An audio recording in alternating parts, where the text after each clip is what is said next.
Hey, hello there. I just want to share a secret with you. Did you know that you can post on Instagram just using a Python script?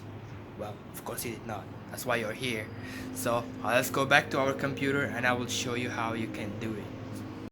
So all you have to do is just install this library called instapy CLI. I do not know how many years those guys spent making this code. I already have it. So come back here, type your username Jubar Abdullah. Make sure you're following them and your password and this picture right here. If I just do ls right here, you can see the picture over here.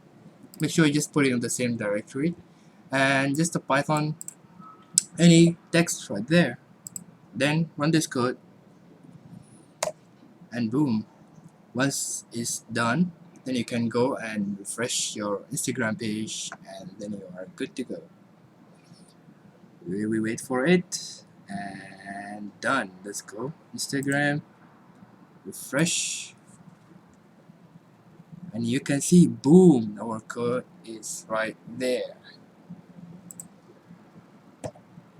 Okay, that's it, you guys, and I hope you found this helpful.